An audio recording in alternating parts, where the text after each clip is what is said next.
Nggak bisa nih. Nama aku keluarnya masih Bu ya. Belum di admit.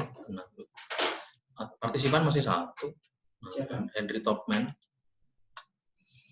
Udah. Ya, lu belum. Udah.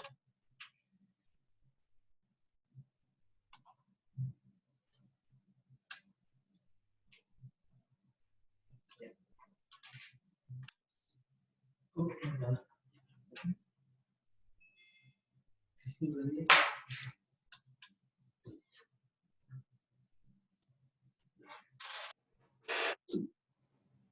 Selamat pagi, Cap Chandra.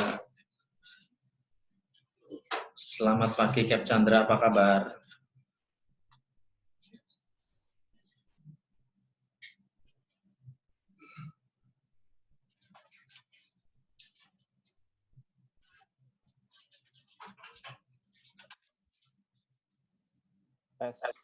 Selamat pagi. Selamat pagi, Cap Chandra. Apa kabar?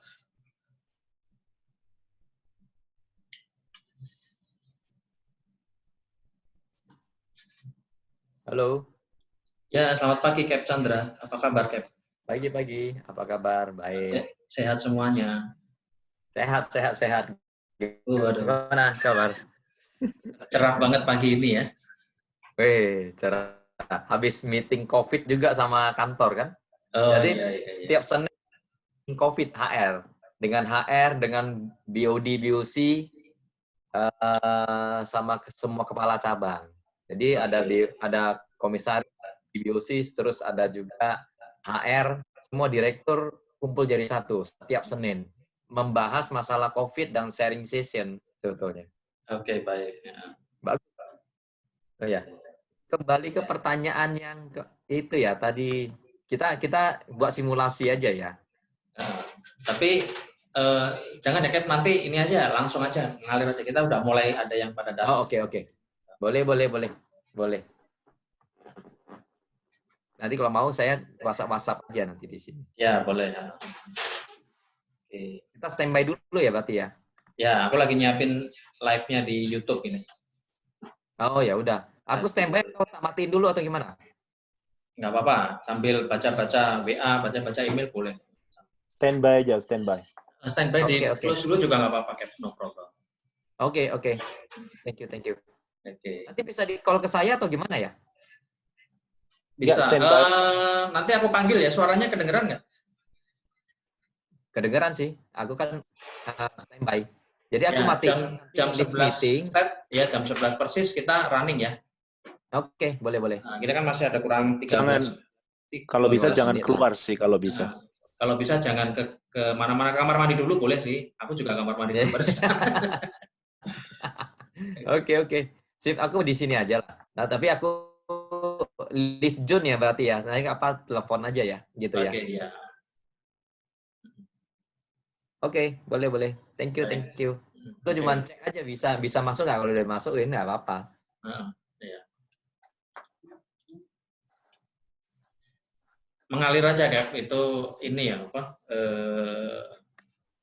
apa namanya ya? Pengalaman itu kan menandakan bagaimana kita bercerita sebenarnya. Mereka bercerita Iya. bagus. Nah, nanti Oke, nggak masalah lah. harapanku ini ada 72 yang hadir. Bentar ya, ini kita akan dimasukin nggak, Bro?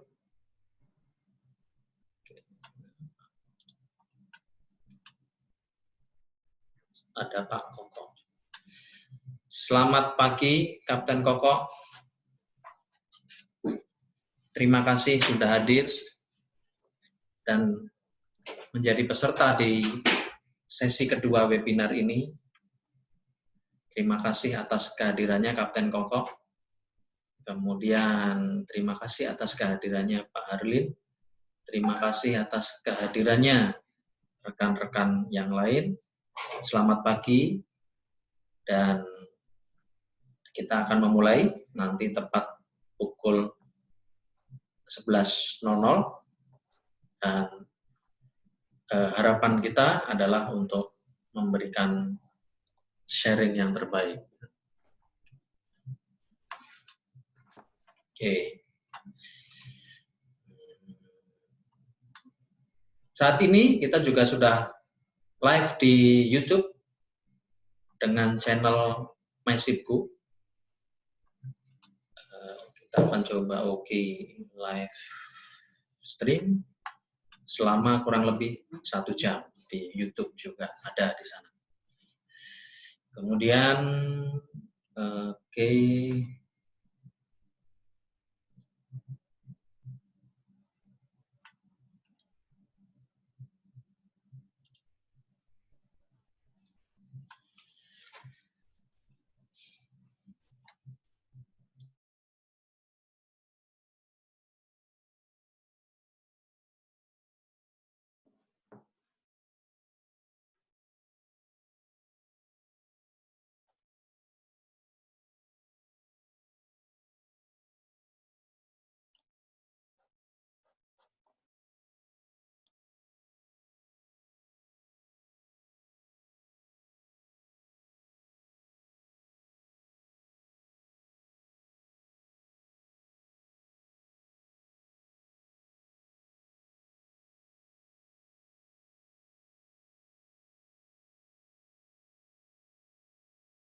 baik, selamat pagi dengan Mas Chandra Iswara. Selamat pagi, selamat mengikuti sebagai narasumber, dan juga ada Bapak Kapten Chandrali. Selamat pagi dengan Bapak Fikri, terima kasih sudah bersama dengan kami dengan channel MySipku, yang saat ini pun kita sudah live streaming di YouTube. Juga kami akan menghadirkan diskusi maritim bersama dengan narasumber yang sangat berpengalaman di bidangnya dan sangat menguasai di dunia maritim.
Selamat pagi untuk Bapak Bagus Rehan Yudi Putra.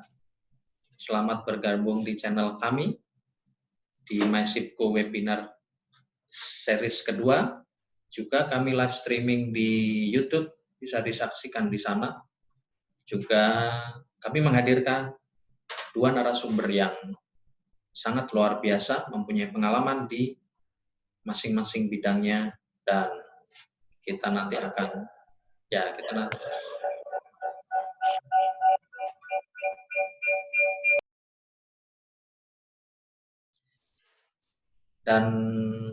nanti akan kami sajikan pembicara yang sangat-sangat mumpuni. Oleh sebab itu, mari kita sebentar lagi akan memulai, 3 menit lagi, dan kiranya Bapak Ibu audiens bisa menikmati, bisa berdiskusi, bisa sharing pengalaman, bisa bertanya kepada kami dan narasumber yang kami akan sharingkan bersama kita.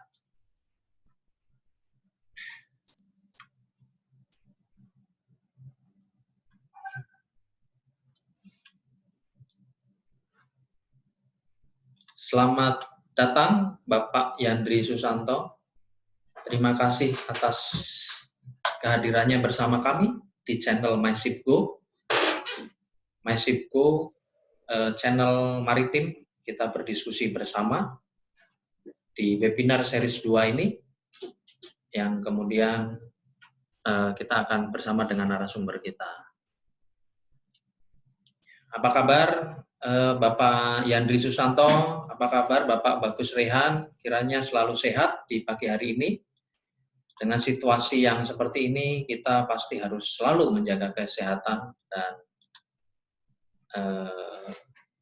selalu berikhtiar yang terbaik. Selamat datang, selamat bergabung Bapak Setiadi dari Supply Chain Indonesia. Terima kasih atas kehadirannya. Apa kabar Pak?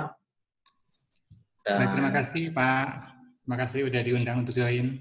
Terima kasih juga. Nanti kita akan bersama-sama dengan narasumber kita.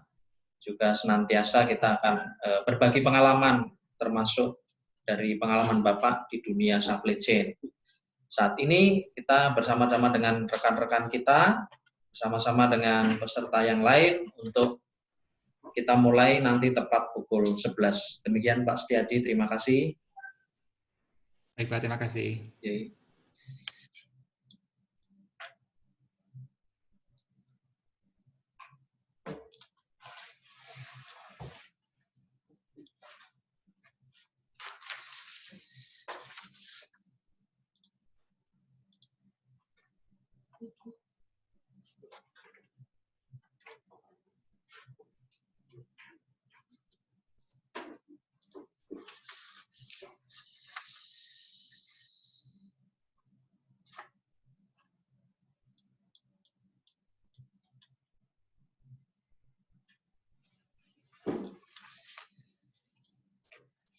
Baik, selamat pagi dan selamat datang di webinar series 2.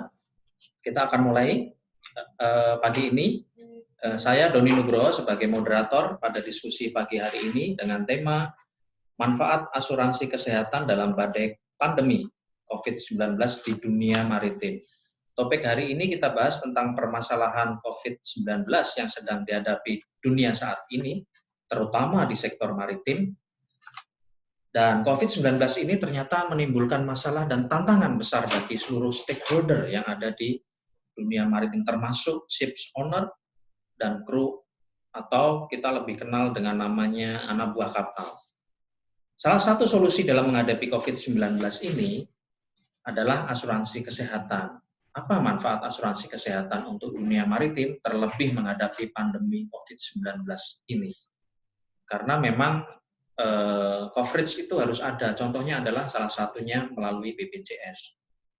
Namun demikian, kita sebelum mulai, saya ingin mengucapkan terima kasih atas kesediaan Bapak dan Ibu yang sudah meluangkan waktunya untuk hadir di acara webinar ini. Webinar ini difasilitasi oleh MyShipGo, platform digital untuk supply chain maritim, dan misi dari MyShipGo adalah ingin mewujudkan langkah maju, advancing, mengintegrasikan, integrating, dan men-streamline-kan dengan streamlining proses supply chain di sektor maritim untuk menjadi lebih efektif dan efisien dengan sentuhan teknologi terkini dan terdepan tentunya.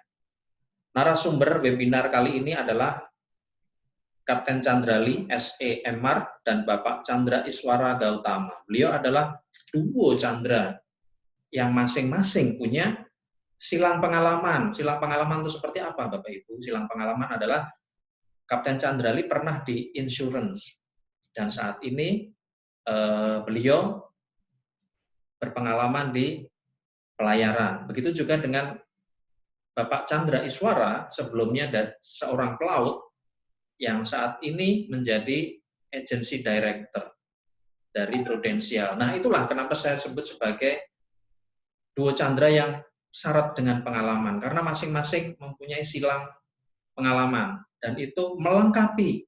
Bayangkan kalau duo Chandra itu mempunyai pengalaman yang sangat komplit di dunia maritim dan dunia insurance. Satu hal, mari kita lihat bersama-sama. Oh ya, sebelum ke arah CV ataupun personal profile, saya akan membacakan ataupun mengemukakan mengenai rule of the game-nya. Yang pertama adalah ketika nanti kita akan bertanya, acungkan jempol atau angkat tangan, kemudian boleh melakukan chat di sebelah kanan.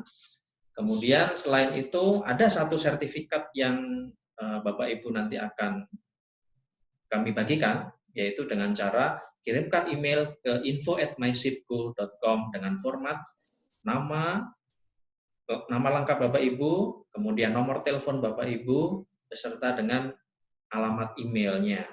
Atau ketika mengirimkan sudah ada alamat emailnya juga sudah cukup.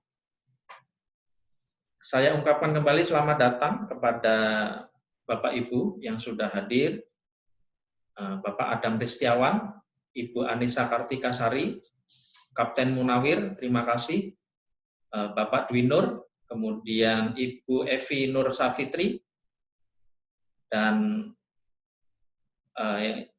Bapak Terry Eng, kemudian Bapak Daniel Kristanto, Ibu Jasila, Bapak Mubarok, Ibu Monika, Ibu Rianti, Ibu Siti Nurlela, dan Ibu Weni Preti Muningsih.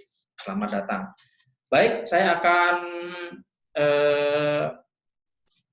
ke pembicara pertama. Mari akan kita saksikan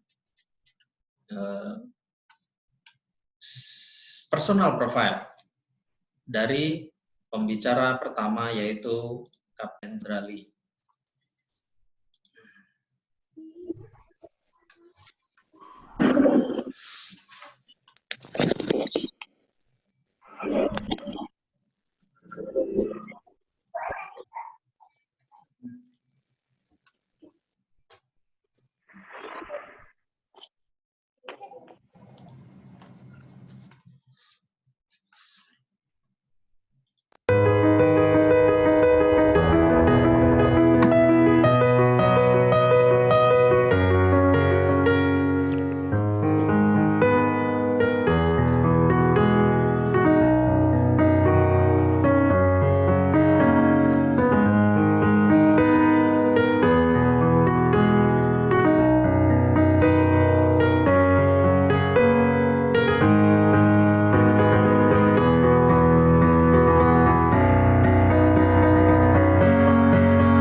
Baik, luar biasa sekali dari CV ataupun personal profile. Saya persilahkan untuk Kapten Chandrali boleh memulai presentasi ataupun sharing knowledge-nya kepada kami semua. Silakan, Cap. Oke. Selamat pagi, menjelang siang semuanya, Bapak Ibu sekalian. Terima kasih kepada Pak Doni. Semoga semuanya sehat selalu dalam situasi COVID ini ya. Ada yang work from home, ada juga yang di kantor. Ya, yang penting kita selalu menjaga kesehatan. Terima kasih Pak Doni ya sudah sharing CV-nya saya. Ya, termasuk saya ini saling belajar sama kawan-kawan. Masih ada yang banyak yang lebih senior daripada saya. Tidak berani saya bilang pengalaman sekali. Terima kasih kepada kawan-kawan semuanya, kepada senior-senior semuanya. Ya, semoga semuanya sehat selalu dan saya di sini akan mempresentasikan bagaimana perusahaan kami MDM yang mana juga anggota dari cabang Meratus ini melakukan atau menghadapi pandemi COVID-19 ini ya. Jadi Pak Doni bisa mohon bantuannya Pak ya untuk di slide-nya Pak. Oke. Jadi di sini kami ada membahas ada beberapa konten dari agenda rundown ini 1 sampai 6. Jadi kalau ada pertanyaan silakan aja ditanyakan langsung agar tidak lupa gitu loh. Nah, di sini kita akan membahas bagaimana sih MDM itu mengatasi dan bagaimana asuransi yang membantu kru, ya kan?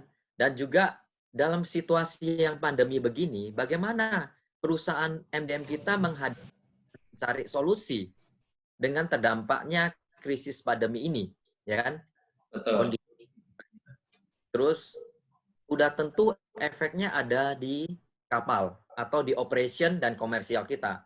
Nah, di sini bagaimana kita menghadapi, terus kita juga menghadapi dan memberikan support kepada kru kita, ya kan, agar mereka tuh tidak fatigue dan mereka itu tetap semangat walaupun di dalam kondisi yang begini, gitu. Oke, jadi saya tidak panjang lebar, saya boleh mulai dari sesi yang pertama, konten pertama. Dilanjutkan Pak Doni, bagaimana menghadapi COVID-19. Ya. Baik, Cap. Nanti kita akan buka pertanyaan ketika segmen pertama, yaitu bagaimana MDM mengatasi pandemi dan bagaimana asuransi yang membantunya. Itulah setelah itu kita akan buka pertanyaan ke teman-teman dari peserta. Kira-kira gitu ya, Cap ya? Mau nggak silakan, Cap? Siap. Oke. Jadi kalau ada pertanyaan silakan kepada kami. Jadi bagaimana kita mengatasi pandemi ini, ya sudah pasti semua perusahaan yang kita tahu, apalagi perusahaan shipping ya, itu pasti banyak sekali yang ada yang mostly bukannya 50% lagi ya, tapi kebanyakan sudah di bawah 50% ya untuk operasi ini ya. Ya kecuali operasi jarak. Ya terus terang saya bilang untuk cash flow, untuk bisnisnya perusahaan sudah jauh lah seperti yang sebelumnya. Gitu. Apalagi yang namanya Cina yang nomor 1 hit kita ya, dunia ya. Batu bara ya kan, batu bara yang namanya main bisnisnya kita ya untuk sekarang ini MDM. Nah itu. Silakan, Cap. Ya, oke. Terus saya lihat banyak juga dari pemerintah juga sudah mengeluarkan kebijakan-kebijakan ya terkait COVID-19 ya untuk pengendalian transportasi. Itu sih sesuatu yang positif ya buat kita semua. Juga memberikan pedoman-pedoman pencegahan pengendalian COVID itu bukan dari pemerintah aja dan banyak juga dari gerakan masyarakat ya, Germas itu di situ. Oke, jadi kembali ke MDM sendiri. MDM sendiri ini bagaimana kita mengatasi COVID ini? Perusahaan ini caranya adalah selain kita menerima aturan dari pemerintah, kita juga ada mengirimkan kepada staf-staf karyawan yang ada di darat maupun yang di kapal. Yang itu menginginkan sirkular-sirkular. Nah, sirkular-sirkular ini sangat berguna bagi tim-tim kawan-kawan semuanya yang ada di kapal. Gitu. Jadi selain mengirimkan sirkular, sudah pasti kita mengirimkan apa? Mengirimkan pelindung diri atau APD. Nah, jadi APD ini seperti masker lah, termogan lah, sarung tangan, kacamata, dan lain-lainnya. Jadi fleet kita seperti kontainer, kita ada sampai sekitar 80 fleet, cukup banyak, 80-an. 70-80, sedangkan kita ada bulk carrier, juga MDM itu ada tank and bus, yang tank and bus yang jumbo, yang besar. Nah, kita juga di situ kita supply semua. Kita punya APD yang dari darat kepada si kru tersebut. Kita support, terus terang support. Selain itu juga Meratus ini juga dia ada support juga secara sosial ya.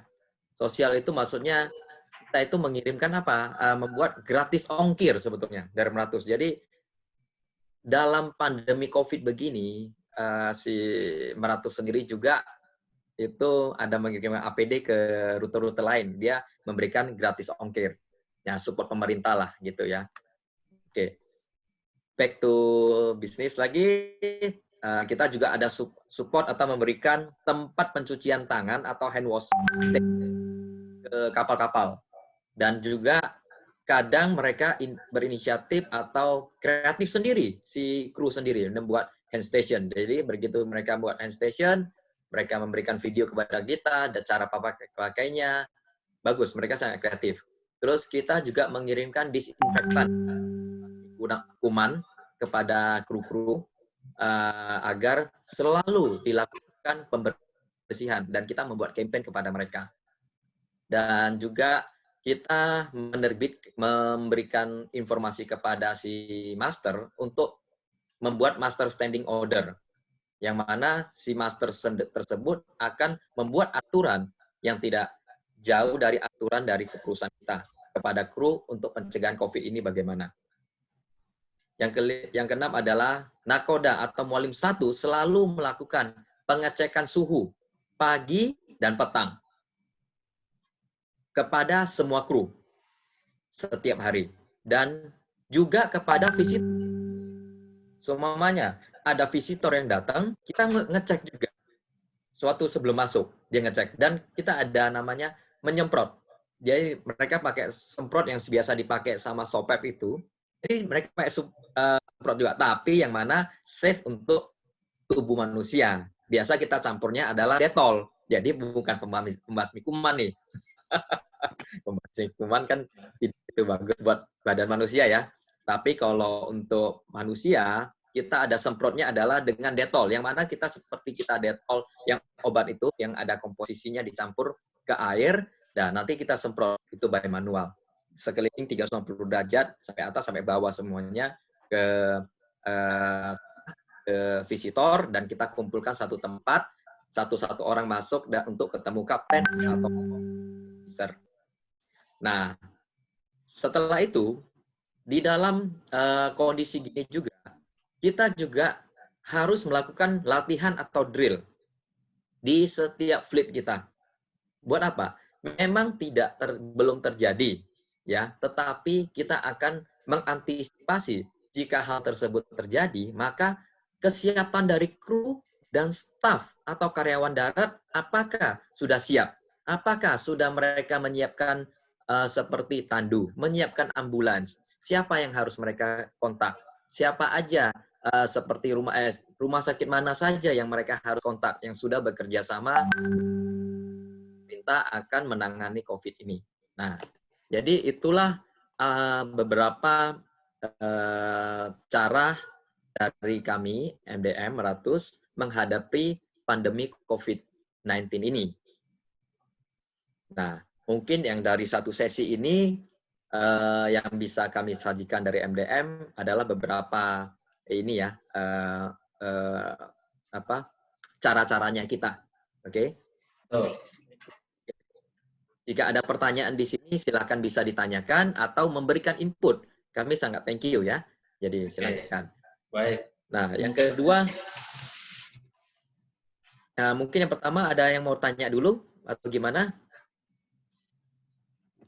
Baik, Bapak Ibu sekalian. untuk Bapak Ibu sekalian, mungkin ada yang ingin tanya dulu, atau sebelum kita bertanya, langkah lebih baiknya kita foto bersama dulu, karena dengan foto bersama kita akan punya kenang-kenangan.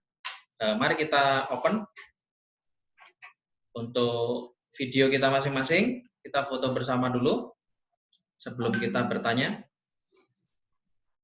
Baik, Mbak Vera, Mas Mubarok, kita akan foto bersama dulu, bersama-sama. Oke.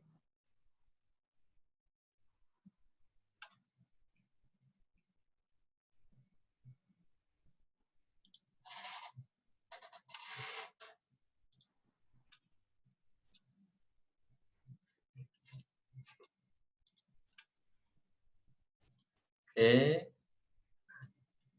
Baik. Baik. Kita akan lanjutkan dengan pertanyaan. Ada yang ingin bertanya? Monggo silakan, Bapak Ibu.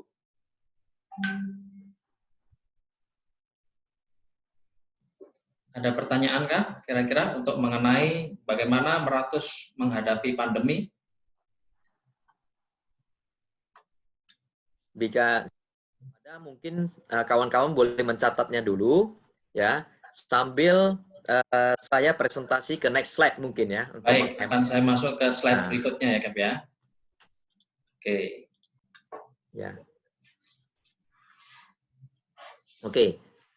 Tadi yang pertama kita bahas bagaimana sih MDM itu menghadapi situasi yang ada sekarang ini ya. Yang next slide-nya adalah bagaimana aturan dan menghadapi aturan dari asuransi dan yang bagaimana apakah mereka membantu perusahaan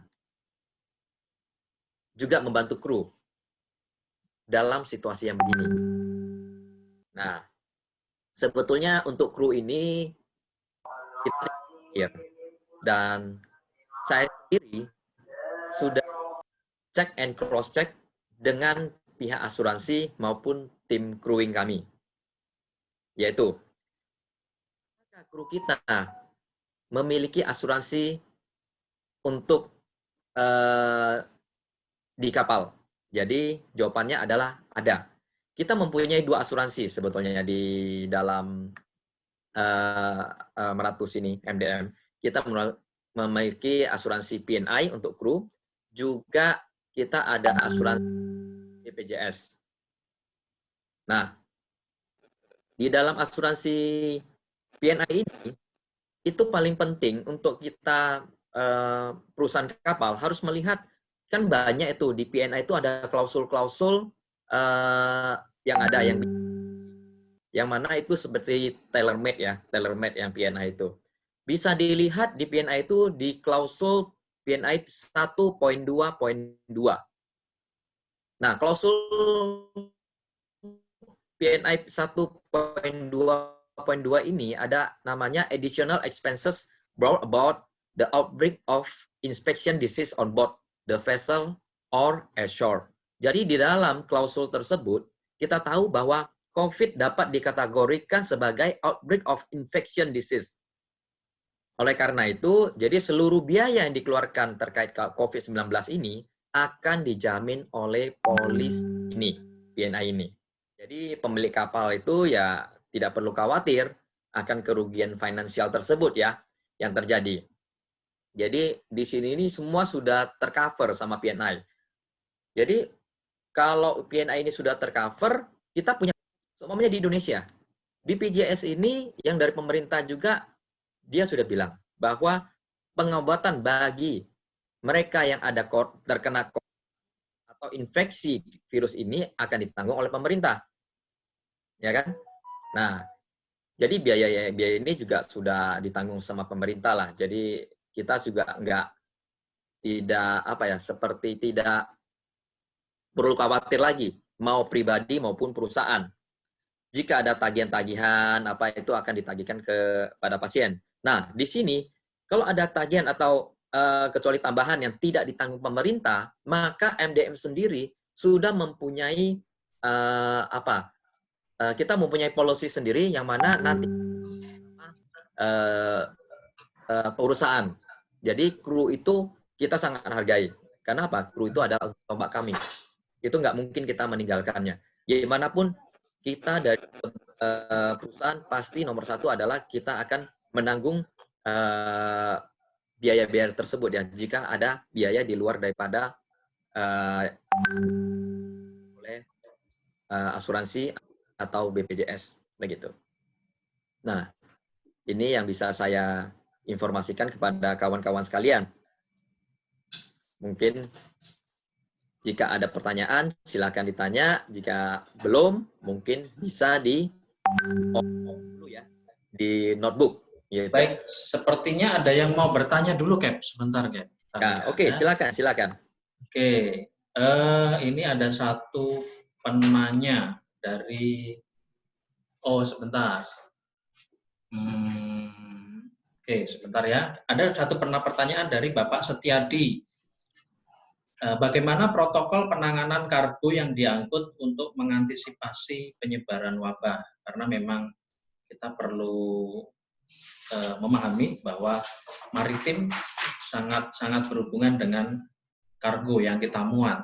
Dan oleh sebab itu bagaimana penyebaran wabah? Misalkan begini, pengalaman dari saya ketika kita mengangkut dari Indonesia ke Cina membawa nikel. Di sana mereka harus berhenti dulu untuk dilakukan evakuasi kalau tidak salah sekitar 5 atau 7 hari. Nah, itu kira-kira bagaimana, Cap Chandrali? Mungkin pertanyaan dari Bapak Setiadi bisa dijawab dahulu. Kira-kira bagaimana? Oke, jadi begini. So far yang saya tanganin adalah mostly sekarang kapal saya sama tug and bar saya di Indonesia. Tapi yang 400 ada yang sekarang jalan yang di luar, ya. Jadi kalau untuk tanganin ini, seperti yang saya ceritakan yang kita dari fleet kita, itu pertama pasti clearance sebelum clearance in, itu kita akan memberikan last port call kita dari mana. Jika last port call-nya kita itu dari red zone itu kalau Indonesia atau Surabaya, maka itu akan kuarantin akan datang untuk ngetes dan sudah pasti mereka dengan full APD itu akan dilihat dan akan di stop dulu di luar. Di luar itu seperti tidak boleh masuk selama 4 sampai 5 hari. Itu dicek, nanti akan datang. Nah, nanti setelah diidentifikasi bahwa semua kru atau master itu tidak ada masalah, maka kapal itu boleh disandarkan. Setelah kapal itu sandar, maka kru itu sendiri tidak boleh turun ke darat sampai ada dari pihak kesehatan ya, itu memberikan izin. Sampai itu dia punya tes. Kan ada dites. Jadi kru itu semuanya dites. Nah, kalau mau keluar pun itu harus ada didampingi. Jadi ada ditunjuk dari dokter yang kemana dan kemana. Dan jika ada yang sakit, nah kadang jika ada yang sakit itu sendiri juga jangan dari luar jangan heboh juga bahwa itu orang turun sakit flu tiba-tiba dijudge sebagai COVID. Nah belum tentu juga gitu ya. Nah jadi penanganannya kalau untuk orangnya adalah itu. Tapi bagaimana dengan penanganan kargo? Ini kan penanganannya kargo yang diangkut, ya kan? Gitu ya, Pak ya, Pak Doni ya, maksudnya.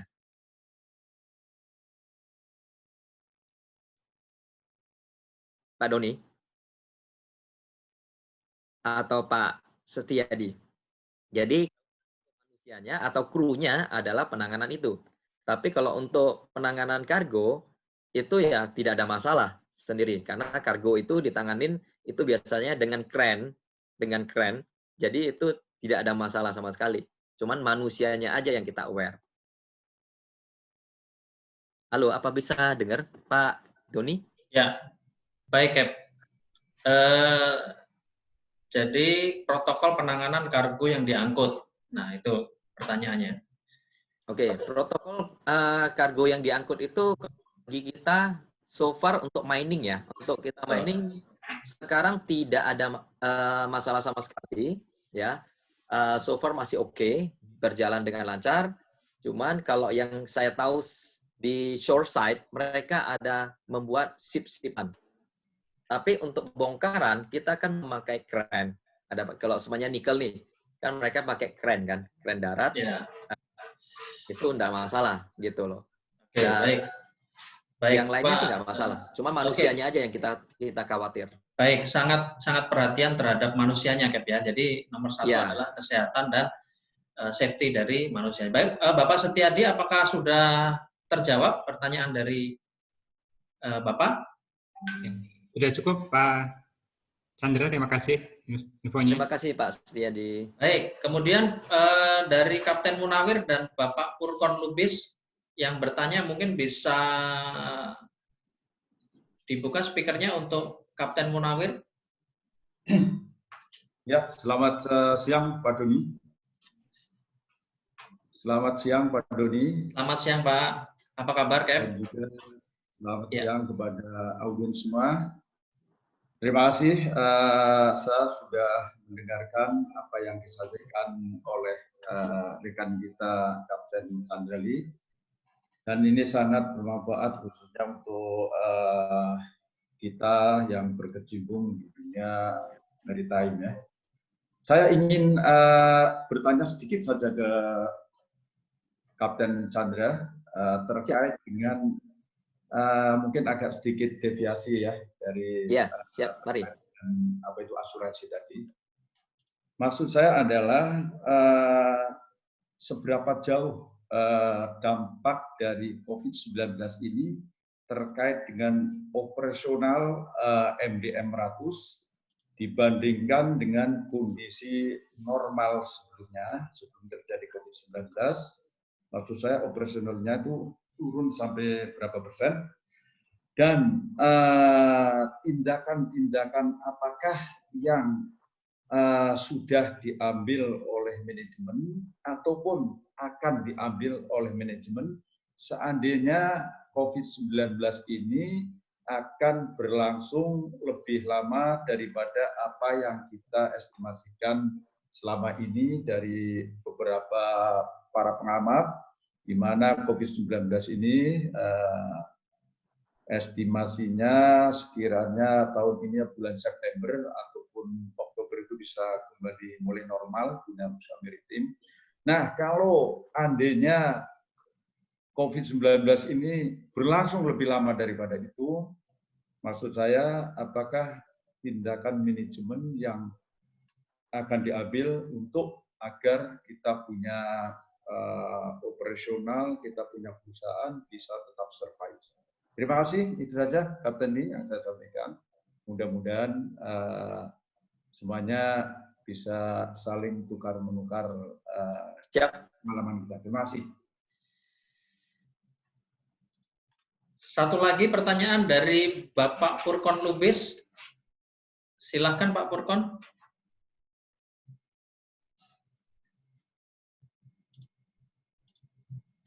Pak Purkon, silakan untuk pertanyaan. Munawir. Jadi ya. Oke, baik. Mungkin dijawab dulu untuk Cap Munawir karena belum ada respon dari Pak Purkon Lubis. Silakan Cap Chandra. Oke. Jadi bagaimana sih kita menghadapi pandemi ini dalam kondisi COVID ini ya? Secara operasional dan teknikal sudah pasti ada kendala ya.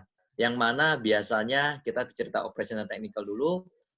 Biasanya kita itu adalah ada namanya routine maintenance sama audit sama inspection yang namanya direct datang ke sumbernya atau datang ke kapal.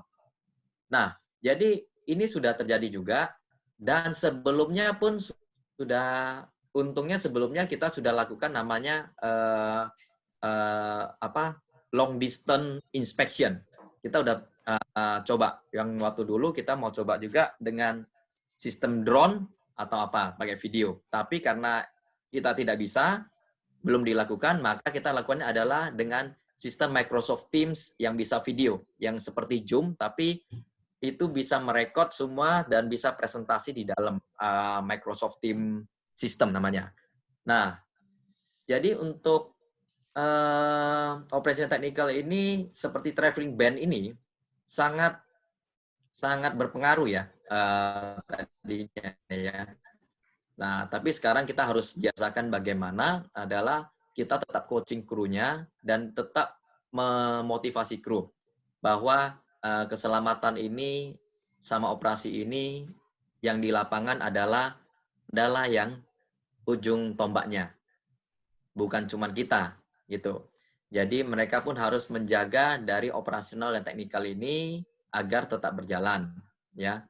Terus kinerja kru sama yang staf kantor ini juga intens secara langsung by phone ataupun by WhatsApp ataupun by anything application. Itu yang kita lakukan, sudah pasti. Yang saya bilang itu kenapa perlu kita lakukan koordinasi, karena kalau tanpa koordinasi maka semuanya yang di kapal ini akan kasihan, mereka tidak tahu apa sih yang terjadi dan bagaimana sih saya harus bertindak. Maka di sini perlu support full dari perusahaan kita. Sudah pasti seperti yang kontainer itu menurun drastis, itu bisa 50-60% yang saya bilang itu. Kenapa? Karena banyaknya atau kurangnya pemasok-pemasok atau pengiriman yang keluar. Itu adalah yang kontainer. Itu mostly yang di kontainer. Tapi mohon maaf saya tidak pegang yang kontainer. Yang saya pegang adalah banyakkan yang tug and barge sama bulk carrier, yang kapal gede yang mana kita menjalanin yang di mining ya. Di mining ini. Di mining yang seperti batu bara, nikel ataupun split atau apapun yang di itu, yang kargo curah.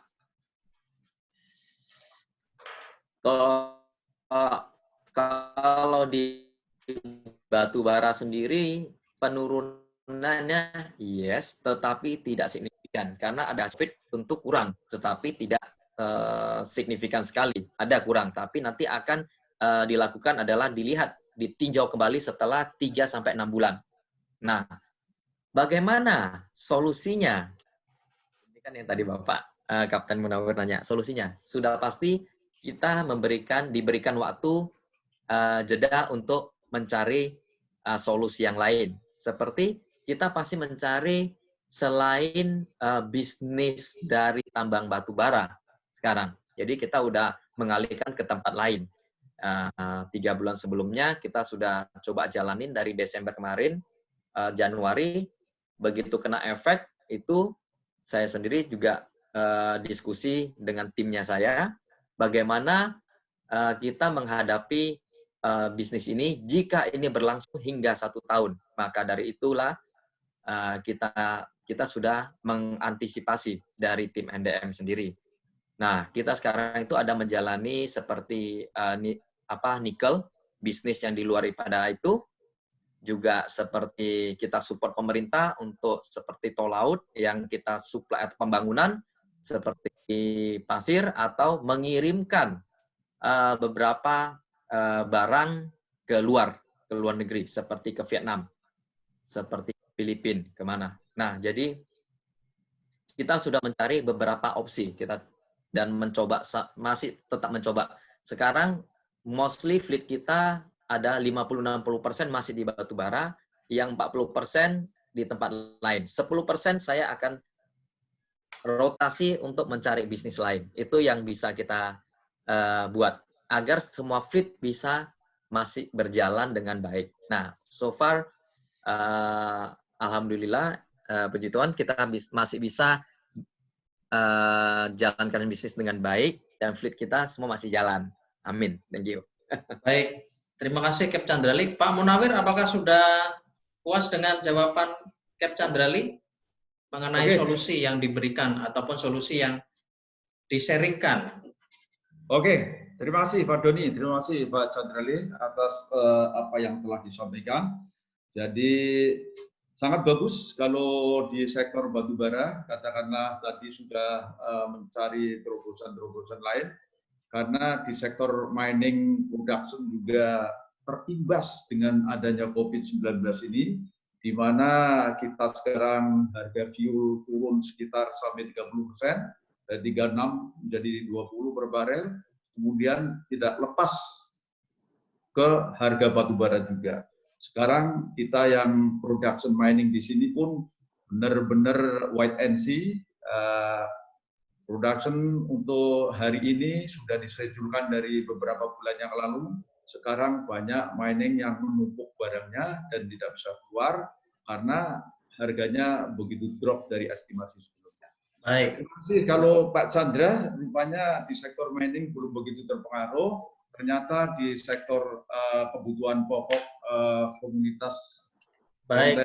terutama bisa turun sampai 50%. Ya. Baik Pak Munawir, terima kasih atas pertanyaannya. Kita akan ke pertanyaan berikutnya, Bapak Purkon Lubis. Silakan Pak.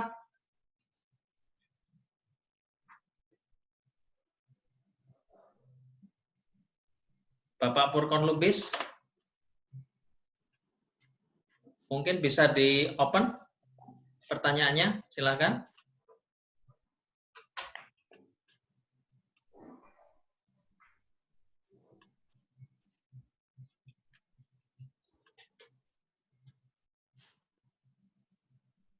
Baik, mungkin akan disimpan dulu. Kita akan masuk ke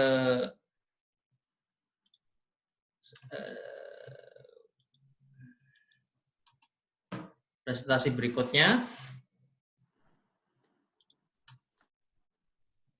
Baik, Cap Chandra, silakan untuk dilanjutkan. Oke, jadi ini ada yang nyambung, berhubungan dengan pertanyaan Cap Munawir. Bagaimana yang mempengaruhi kondisi MDM dan solusinya? Yang seperti saya bilang, udah pasti operasional dan teknikal ini efek sekali ya. Jadi seperti traveling ban lah ya, kita tidak bisa monitoring langsung di lapangan, tidak yang mana koordinasi itu by WhatsApp atau online, ya kan? Nah, jadi dengan agent-agent kita yang ada di timur, jadi bagaimana kita lakukan video call, teleconference juga. Jadi teleconference, jadi itu bukan lebih efektif, tapi jadinya sekarang itu banyak kita telepon, by telepon WhatsApp terus. Nah, tapi dari keadaan ini, itu kita mengambil hikmahnya ya. Sekarang malah saya dengan klien, dengan beberapa orang itu sama tim saya itu mereka lebih dekat. Kenapa? Karena kami membuat jadwal, schedule, yang mana setiap hari harus ada schedule kamu telepon siapa. Jadi kita udah membuat jadwal tuh, solusinya. Membuat jadwal. Hari Senin kita adakan meeting pembukaan planning kerja. Senin sampai Jumat ini. Apa kerjaan yang akan di follow up. Hari Jumat itu adalah kami melakukan evaluasi atau menganalisa kerja yang kemarin dari Senin sampai Jumat ini apa aja. Dan jika ada yang nggak selesai, biasanya kita akan membahasnya langsung. Dan akan membuat targetnya di next week. Deadline-nya kapan dan apa langkahnya yang harus kita lakukan setelah langkah yang sebelumnya belum tercapai. Nah, jadi kita udah membuat namanya planning. Selasa, Rebu, Kamis, itu kita mempunyai schedule. Seperti kita meeting dengan tim operasional, tim komersial, tim technical, tim finance. Nah, di sanalah yang kita harus lakukan selalu keep in touch dengan karyawan kita, dan karyawan kita juga harus keep in touch dengan klien atau third party. Nah, jadi kita harus ada membuat karyawan saya juga ya, dan saya sendiri harus disiplin untuk melakukan itu, dan kita selalu saling monitor dan coaching. Nah, itu yang diperlukan. Jangan sampai kita itu di rumah malah terlena. Biasanya kan di rumah ya, itu bangunnya ya biasa jam 6, apalagi yang puasa ini ya, pagi-pagi ya, sudah bangun, aduh, nanti kayaknya saya mau cek, karena check-in kan tidak fingerprint, tapi sudah pakai aplikasi, ya kan?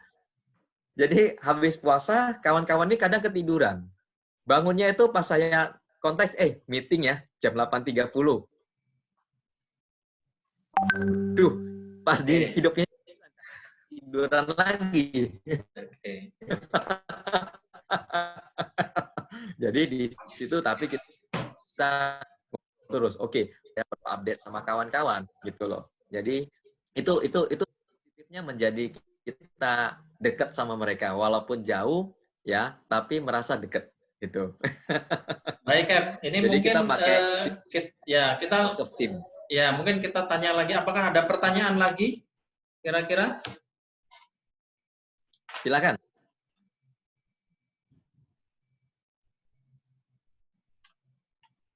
Oke, sambil saya cerita, sambil kalau ada Baik, pertanyaan. sambil menunggu pertanyaan ya, karena Ya. saya tadi tunggu juga beberapa sudah mengangkat tangan, cuman memang ketika saya tawarkan lagi belum ini. Baik, sambil dilanjutkan Cap, ya, karena waktu durasi kita. Oke.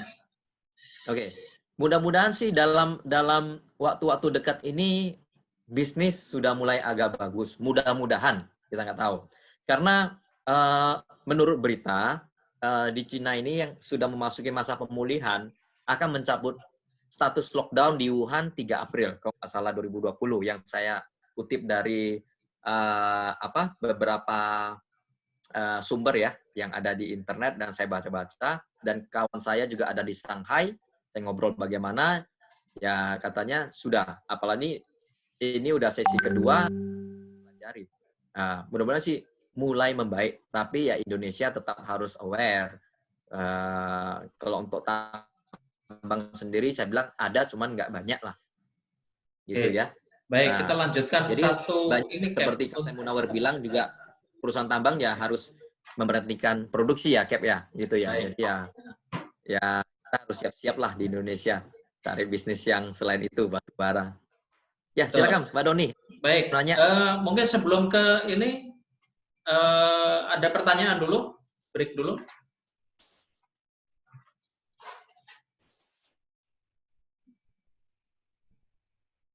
Pertanyaan lagi ada kira-kira? Sebentar, ini ada yang ingin bertanya ya. Saya akan buka. Silakan. Ada, silakan. Selamat siang, Pak. Selamat siang. Selamat siang. Saya Gesang Yudianto, Pak. Silakan Pak Gesang, silakan bertanya. Bagaimana sanksi dari regulator ketika perusahaan tidak memberikan asuransi kepada karyawan atau krunya, Pak? Apakah hal ini harus dipatuhi oleh perusahaan? Sudah jelas, Pak. Jadi, Cap Chandra, ada pertanyaan dari Pak Gesang, mungkin boleh saya ulangi. Apabila perusahaan tidak memberikan jaminan keselamatan kerja atau asuransi kepada karyawannya atau krunya, sehingga hal itu sebenarnya memang dibutuhkan oleh kru dan karyawan supaya mereka merasa safety atau tercover. Monggo silakan, Cap. Jadi perlu kita pahami juga dan kita harus tahu aturan. Jadi setahu saya semua perusahaan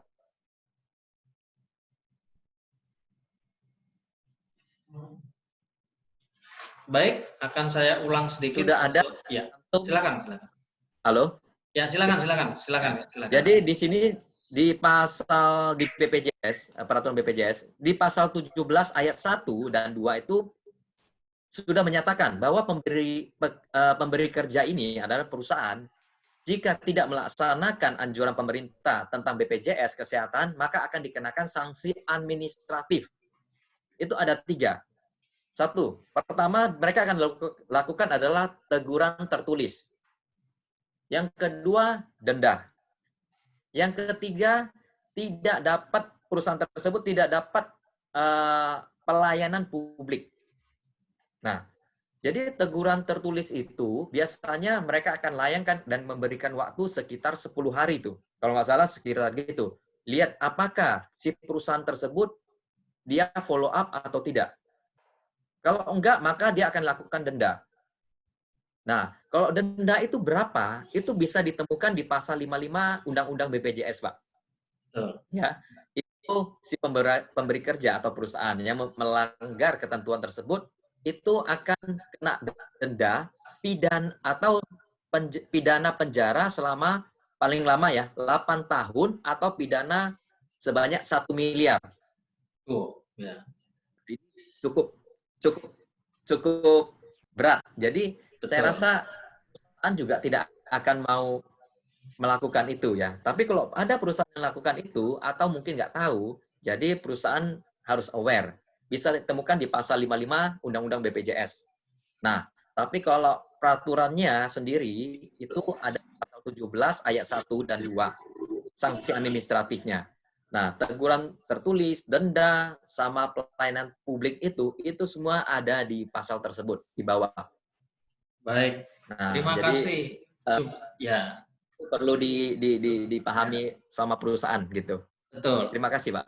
Baik, Pak Gesang, apakah sudah menjawab pertanyaan bahwa di dalam undang-undang pun ada sanksi, yang pertama tertulis, kemudian sanksi yang kedua denda, kemudian yang ketiga tidak diberikannya pelayanan publik atau bahkan ada sampai dengan pidana 1 miliar. Apakah 1 miliar? Apakah sudah menjawab, Bapak Gesang? Sudah, Pak. Terima kasih, Cap Chandra. Baik, terima kasih Cap Chandra. Pak Gesang. Ada pertanyaan lain sebelum Sama-sama. saya lanjutkan untuk pemaparannya? Mungkin akan sangat terbatas waktunya. Baik, kita lanjutkan sedikit ya, Cap ya. Oke. Siap. Ya. Monggo, Cap, kita ini saja, cepat saja. Oke, jadi seperti kita tahu, yang tadi kembali ke pertanyaan Cap Munawir ini terjawab mungkin di sini. Itu sebagian besar sih komoditas-komoditas angkut yang melalui laut ini terhambat atau berkurang ya pengangkutan ini. Sekitar 90% malah kalau menurut survei internasional nih. Jadi perdagangan kita di luar maupun Indonesia ya terhambat, tapi Indonesia masih ada. Tapi kalau di luar, menurut informasi International Chamber of Shipping, ini sudah berefek sangat besar, 90%. Ya udah pasti berefek di Indonesia gitu loh. Ya, Baik. jadi saat ini ya, kondisi perusahaan ya hati-hatilah untuk itu, ya bisa mencari bisnis yang terbaik. Baik, Cap. Oke, Jadi, mungkin ada closing dari Cap Chandra untuk presentasinya karena kita terbatas waktu. Silakan untuk closing dari Cap Chandra. Oke, jadi terima kasih kepada kawan-kawan semuanya yang sudah memberikan saya waktu sama penjelasan dan memberikan saya suatu sharing knowledge ya untuk saling itu, dan juga kepada Pak Doni ya, terima kasih sudah diundang di sini. Saya sangat terima kasih kepada Bapak Ibu sekalian. Salam hormat saya kepada Bapak Ibu juga. Jika ada kekurangan semuanya. Jadi tetap kita harus jaga kesehatan ya dimanapun itu. Jadi jangan menganggap enteng. Jadi kita sendiri harus memakai masker. Kalau keluar kemana-mana tetap bawa hand sanitizer atau cuci tangan. Jadi itu pesan moral dari kita adalah bukan kita mengharap sakit, tetapi dari orang lain memakai masker, kita sendiri pun harus mencegah memakai masker. Terima kasih. Salam. Terima kasih Cap Chandra atas pemaparannya dan sharing knowledge-nya. Sangat berguna sekali bagi kami. Kemudian kami akan kembali menghadirkan pembicara kedua, yaitu Bapak Chandra Iswara Gautama. Akan saya bawakan CV-nya. Yang pertama, beliau adalah alumni dari PIP Semarang, angkatan 37. Kemudian beliau mempunyai banyak sekali pengalaman di Aramco, kemudian di beberapa MV, kemudian di beberapa perusahaan, dan saya akan sharekan sebentar ya, Bapak Ibu.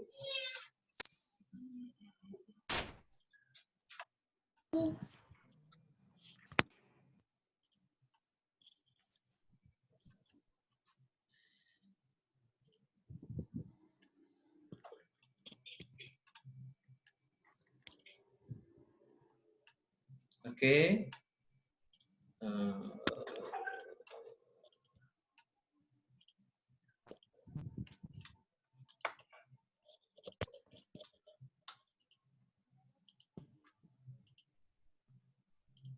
Baik, sebentar saya undang untuk Bapak Chandra Gautama, apakah sudah ada di sana? Ya, selamat siang Pak Doni. Ya, selamat siang, Pak Chandra. Iya. Saya akan share sebentar ya.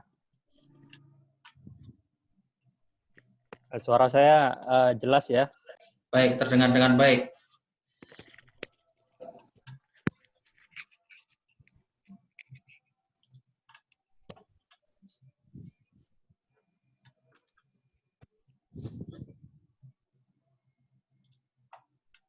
Baik, Pak Chandra, silakan, Pak. Iya, terima kasih Pak Doni atas waktu dan kesempatan yang diberikan. Jadi, Assalamualaikum warahmatullahi wabarakatuh. Salam Waalaikumsalam. sejahtera. Jadi, selamat berpuasa ini buat yang menjalankan. Jadi, silakan Pak Doni langsung ke slide ya, videonya tidak perlu ya. Ya, baik, silakan.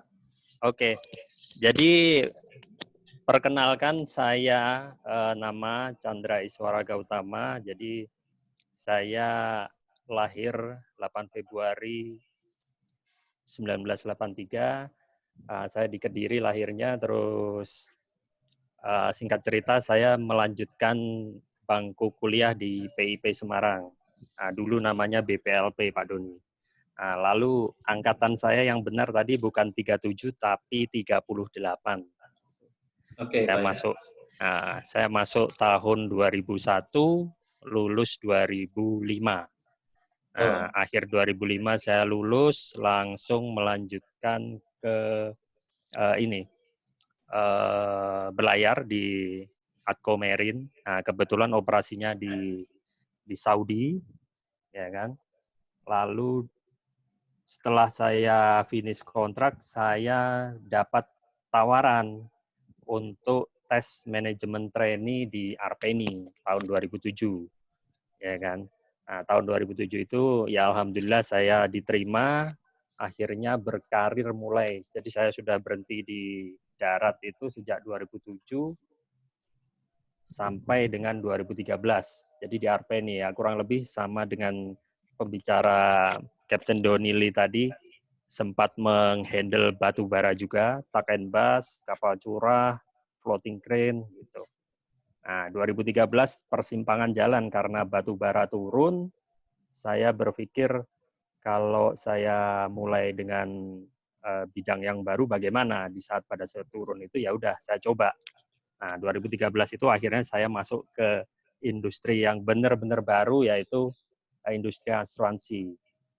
Industri asuransinya saya lewat benderanya adalah Prudential Indonesia Pak Doni. Gitu. Baik. Ya. Oke.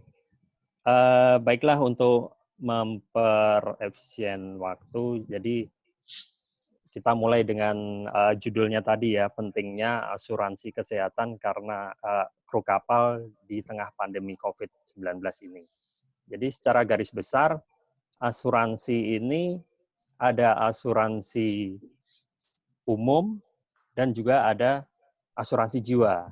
Nah, yang kita fokuskan tadi di asuransi kesehatan itu masuk di jiwa, gitu.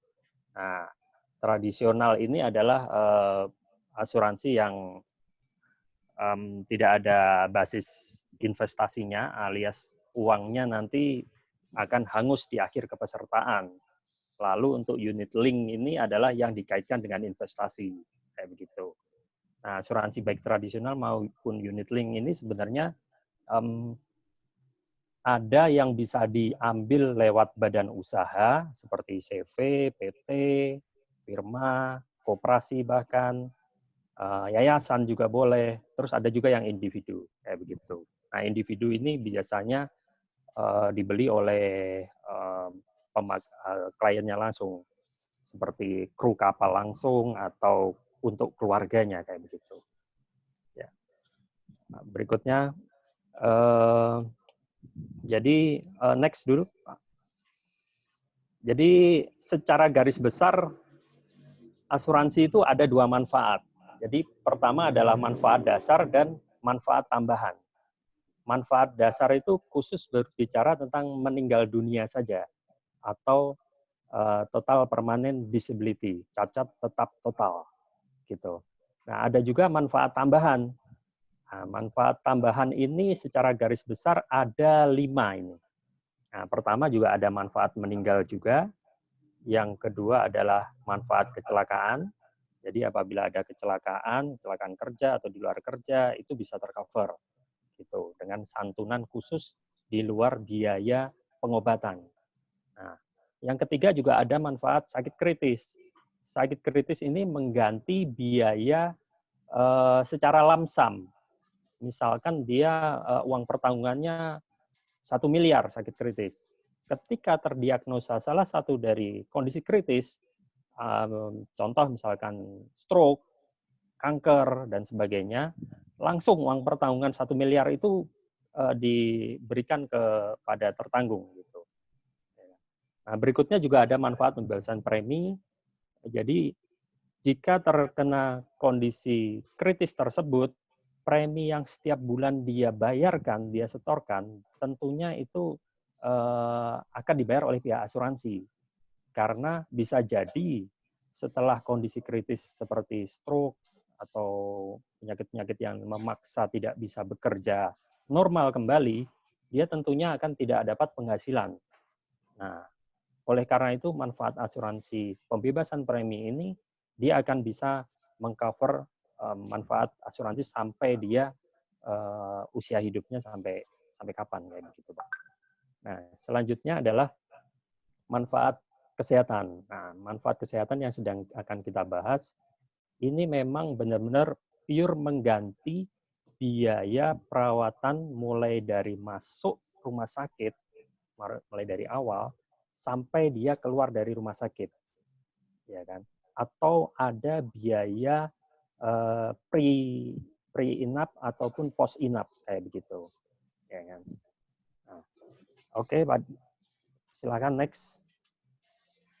Nanti mau pertanyaannya langsung disampaikan atau ada sesi dipotong kayak gitu, Pak? Setelah ini kita ada pertanyaan, Cap. Kita buka floor nanti. Silakan dilanjut dulu ya. Oke. Jadi sebenarnya COVID-19 ini menurut WHO ya ini adalah singkatan dari coronavirus disease. Jadi pertama kali kan ditemukan infonya kan dari Wuhan ya. Nah, di sana sudah mengalami duluan baru kita ini gitu. Mungkin awal Maret kalau nggak salah ini. Ya kan. Nah, masuk kategori manakah COVID-19 ini? Gitu. Ya kan. Apakah masuk kondisi kritis, sakit kritis, ataukah masuk sakit yang biasa? Ya kan. Memang karena sebelumnya ini belum pernah ada kejadian ini, COVID ini. Jadi pihak asuransi saya berbicara di asuransi swasta ini ya, memang belum pernah ada kejadian perusahaan asuransi membayarkan klaim penyakit COVID karena memang belum ditemukan di dalam buku polis pun tidak ada nama penyakit ini kayak gitu, ya kan?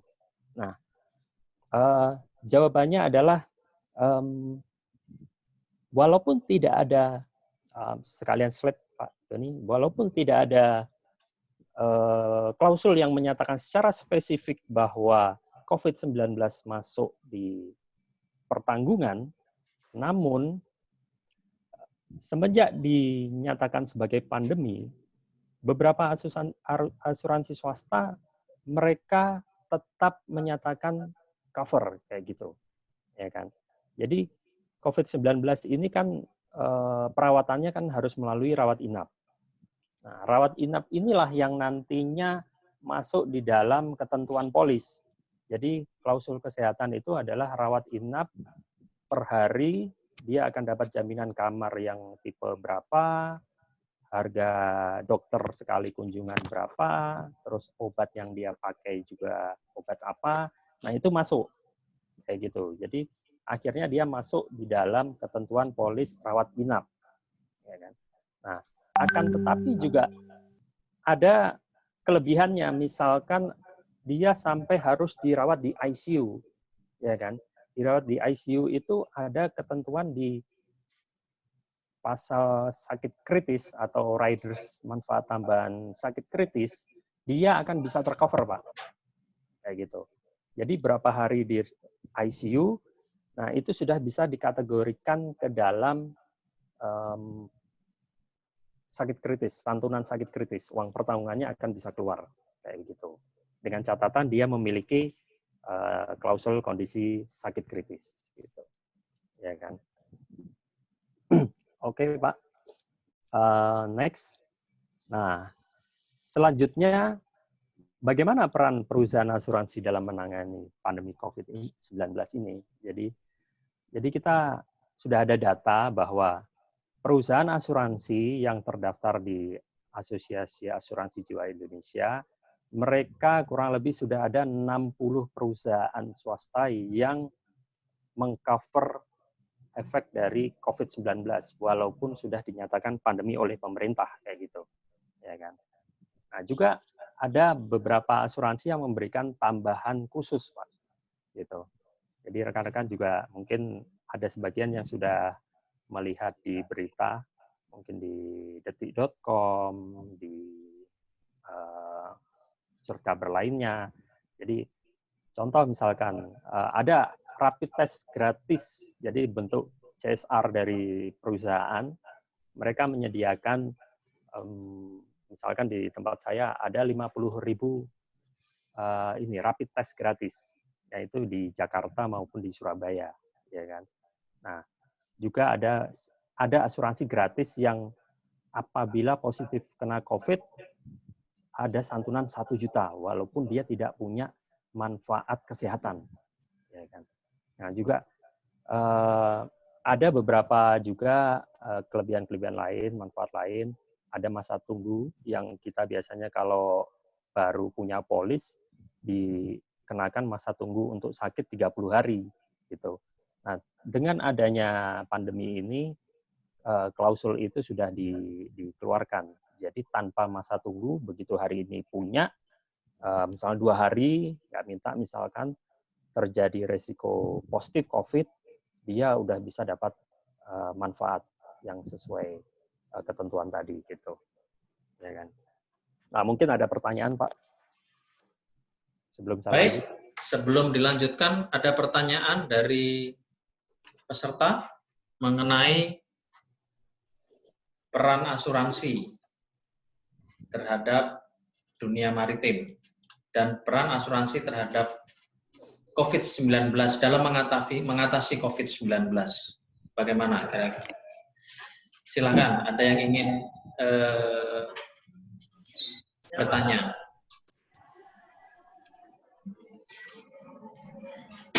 Halo Pak Doni. Baik, silakan. Mau tanya Pak? Baik, silakan Pak. Ke Pak Chandra Gautama ya? Iya, Ya, betul. Kira-kira prosedur kalau mau klaim asuransi yang paling efektif kalau pelaut kita sakit di tengah laut itu gimana ya Pak? Oke, terima kasih Pak Ferry.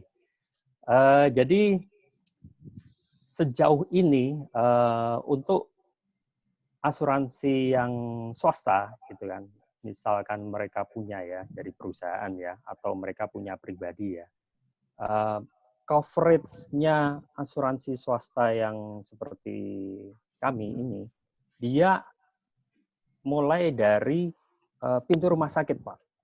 Kayak gitu. Jadi jaminan kesehatan itu mulai diawali dari pintu rumah sakit. Begitu masuk, itu sudah ada timbul biaya, mulai dari biaya pendaftaran. Nah, mulai dari situ, argo untuk coverage jaminan kesehatannya di situ. Ya kan? Sementara untuk misalkan dia sedang di tengah laut, ya kan? Terus dia perlu segera dibawa ke rumah sakit. Nah, itu dari pihak asuransi misalnya kita tidak bisa menjangkau sampai ranah itu, Pak. Kayak gitu. Jadi tidak sembarangan juga orang kita bisa naik ke atas kapal kan, ya kan? Di atas kapal kan juga ada pemberlakuan macam-macam aturan kan. Jadi Betul. bahkan sertifikat aja mungkin orang asuransi atau orang medis nggak punya Pak yang namanya BST, namanya ini juga nggak tahu mereka gitu kan. Betul, betul. Jadi tidak sampai di situ. Kalaupun memungkinkan itu ada evakuasi medis, itu bisa diklaim reimburse, tapi Pak itu ada item tertentu yang masuk di biaya aneka perawatan atau biaya ambulan itu ada, gitu, ya kan. Nah, di situ apakah Pak Ferry udah ada gambaran Pak, gitu?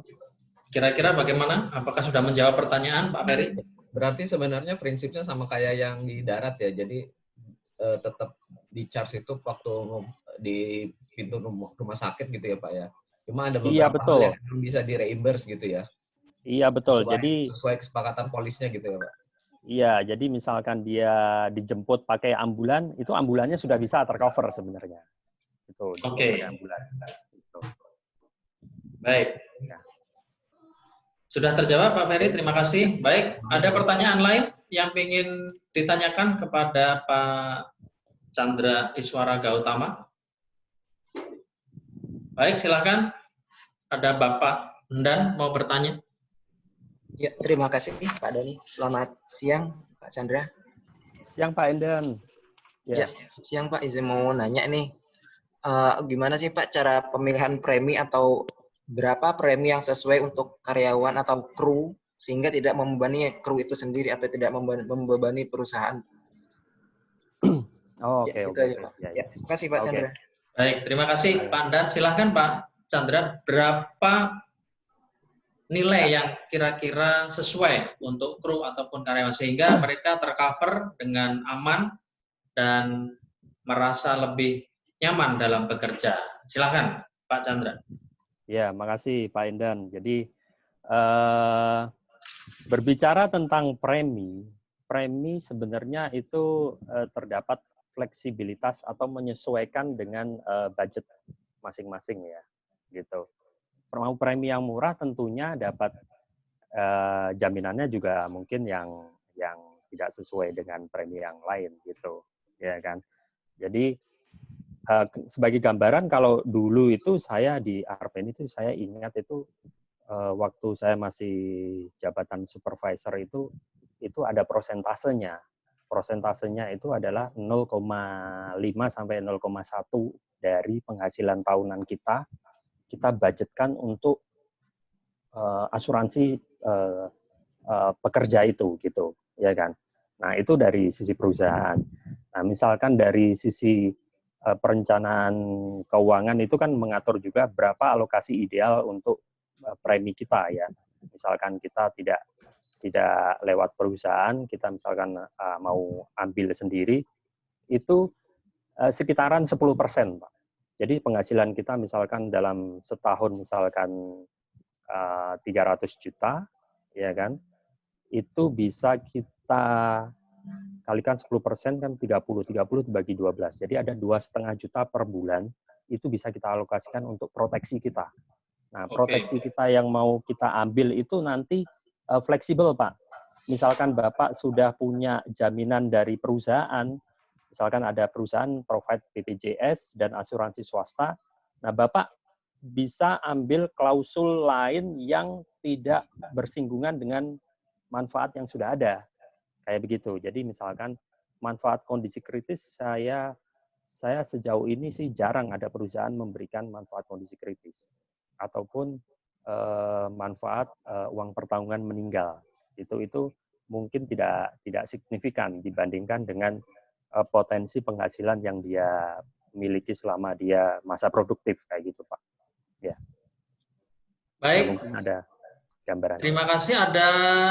Apakah sudah puas Bapak Endan untuk jawabannya mengenai berapa nilai yang sesuai?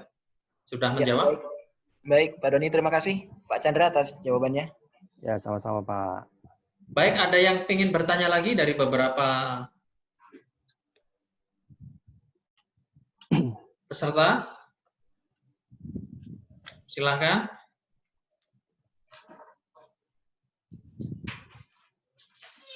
Ya, sambil dilanjutkan mungkin Pak Doni. Boleh, saya akan Ya. lanjutkan dahulu sedikit ya. Tadi, baik silakan. Nah, ini deretan asuransi yang cover risiko COVID-19, ya kan? Jadi Betul. meski pemerintah Indonesia telah menjamin biaya pengobatan COVID-19 ditanggung negara, ya kan? Sejumlah perusahaan asuransi swasta juga nggak mau kalah, mereka tetap memberikan proteksi terhadap tertanggungnya gitu. Nah ini ada kurang lebih sudah yang terdaftar di AAJ itu memberikan konfirmasi adalah 60 perusahaan, ya kan. Nah, nomor 1 ini ada Adi Sarana Wana Arta, terus ada asuransi jiwa Adifta. Nah yang menarik juga asuransi yang kemarin ramai diperbincangkan mereka sedang kesulitan, itu juga mengcover juga gitu, walaupun kondisinya mereka ada kendala di likuiditasnya, tapi dia juga mengcover. Nah, tempat saya sendiri, Prudential Indonesia itu memberikan uang santunan 1 juta per hari untuk tertanggungnya yang memiliki polis baik tidak ada jaminan kesehatan maupun ada jaminan kesehatan, kayak begitu, ya kan. Jadi itu 1 juta per hari di luar biaya rumah sakit. Jadi itu benar-benar lamsam cash per hari dikalikan total berapa dia dirawat, kayak gitu, Pak. Betul. Ya.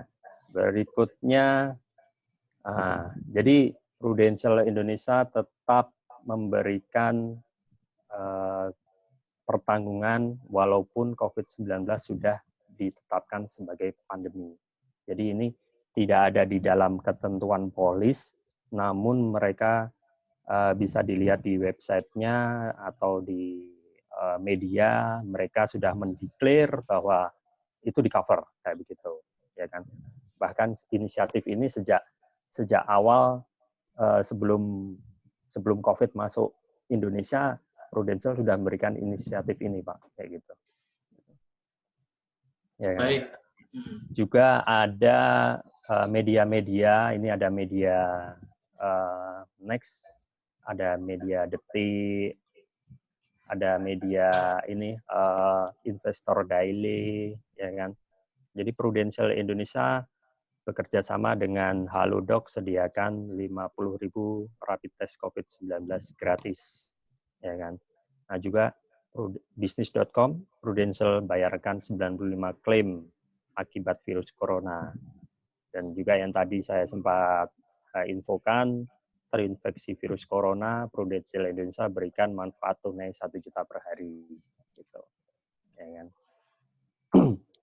Nah, berbicara juga tentang biaya perawatan COVID-19, ya ketentuan dari pemerintah melalui surat Menteri Keuangan nomor 275 tahun 2020 ini, ya kan. Jadi biaya perawatan pasien itu udah ada budgetnya, ya kan, dengan catatan dia ke rumah sakit rujukan, gitu. Betul. Jadi teman-teman hanya ke rumah sakit rujukan ya, RS Julianti Saroso atau Wisma Atlet kayak gitu. Nah itu memang di cover sama pemerintah, budgetnya sudah ada. Jadi misalkan juga masuk ke ruang ICU, ya kan, ini kelihatan ini dengan tanpa komplikasi budgetnya itu 15,5 juta per hari kayak gitu. Itu per hari ya, lumayan besar sebenarnya ini kalau untuk rumah sakit, ya kan. Namun kelasnya tentunya kelas yang sesuai dengan ini ya, ketentuan ya, tidak bisa meminta kelas yang sesuai kemauan dari pasien kayak gitu. Ya. Nah, biaya-biaya rumah sakit itu adalah yang di gambar sebelah kanan ini adalah ibarat gunung es, Pak. Ya. Ada biaya pengobatan yang terlihat di permukaan. Nah, itu adalah biaya-biaya bil rumah sakit yang bisa kita bayar saat kita keluar. Kayak gitu. Nah, sementara efek dari apabila kita terkena sakit, ya kan, yang sampai perlu perawatan jangka panjang, ada biaya yang tidak terlihat yang di bawah permukaan ini. Nah, contoh biaya pengobatan alternatif atau penghasilan kita yang tidak bisa kita kerja karena kondisi kita memaksa dirumahkan. Nah, tentunya gaji kita mungkin perusahaan juga akan membayarkan mungkin santunan saja. Tidak mungkin perusahaan akan membayar sementara orang itu beberapa bulan dirumahkan, kayak gitu. Jadi contoh juga untuk kru kapal ini, mereka kebanyakan sistemnya adalah sistem kontrak, ya kan? Sistem kontrak itu begitu turun dari kapal, asuransi yang melekat pada dirinya itu ada masa jatuh temponya. Jadi begitu asuransi yang melekat dari dia sudah habis, sementara dia belum bekerja lagi, nah dia di situ ada jeda waktu yang tidak tercover asuransi. Nah, itu fungsinya untuk mengapa mereka perlu asuransi yang selain dari perusahaan, mereka juga bisa mengalokasikan, membudget sendiri untuk mengcover minimal biaya kesehatan dia, atau kalau dia sebagai pencari kerja, pencari nafkah utama sebagai tulang punggung keluarga, dia harus punya jaminan uang pertanggungan penghasilan dia atau uang pertanggungan meninggal kalau kita bisa masukkan di dalam klausul polis kayak gitu. Oke, baik. Ya.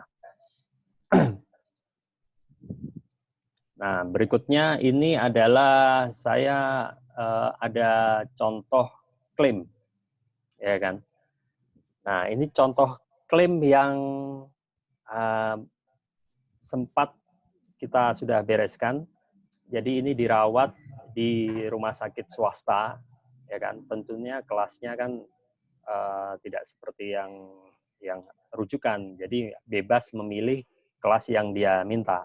Jadi ini diagnosanya benar-benar klaim COVID. Jadi SARS disertai pneumonia, ya kan.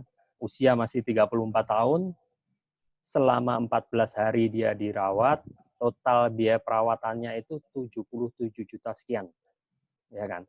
Dibayar oleh asuransi 60 juta sekian.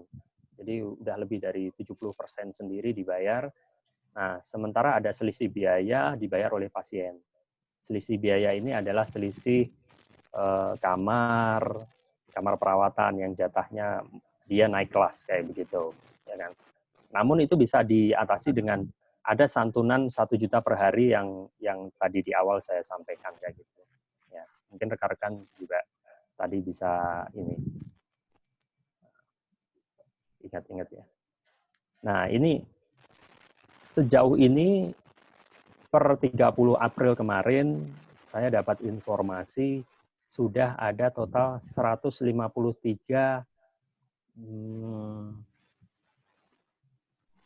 hospital claim, jaminan rumah sakit, ya kan. Jaminan rumah sakit itu baik seluruh Indonesia, untuk khusus tertanggungnya Prudential itu 153, terus ada 39 sudah yang dibereskan, sementara yang lain masih menunggu kelengkapan karena ini berhubungan dengan ada surat keterangan dokter, ada rincian biaya yang harus dilengkapi, dan juga sudah ada 37 tertanggung yang meninggal disebabkan oleh COVID-19, Pak. Ya kan? Jadi rekan-rekan, jadi di perusahaan kita sendiri ini sudah ada data, ya kan. Nah, ini mungkin juga di luaran juga banyak juga. Indonesia sendiri juga sudah hampir berapa ini? Hampir 5.000 lebih kan ini yang meninggal gitu. Nah, selanjutnya juga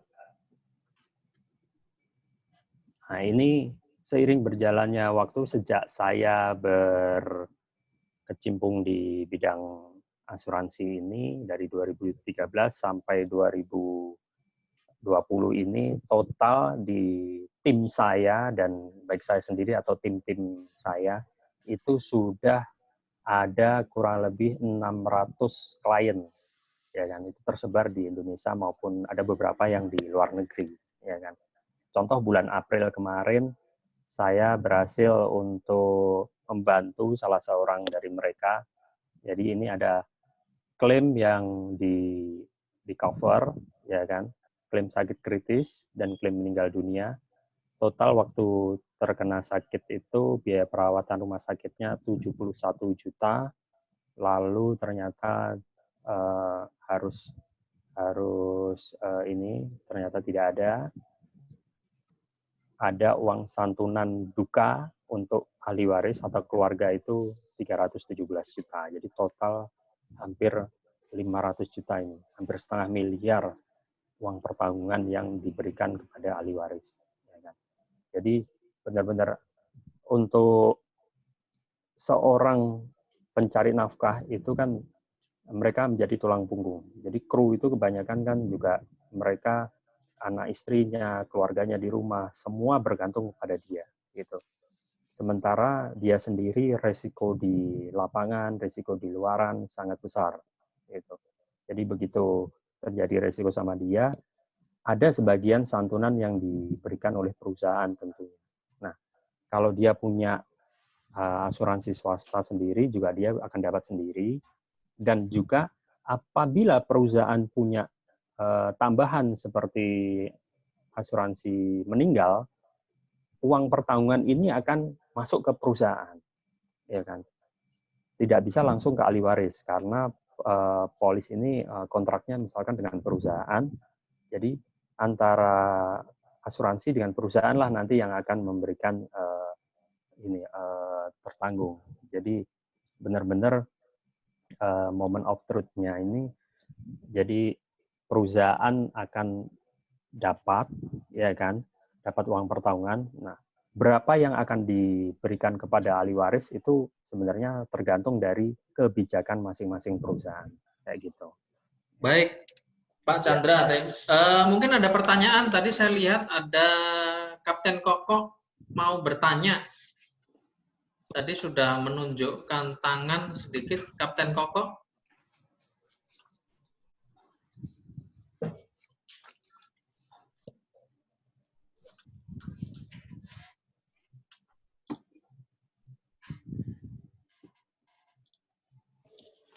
Kapten Koko, apakah jadi bertanya? Baik, akan dilanjutkan dahulu.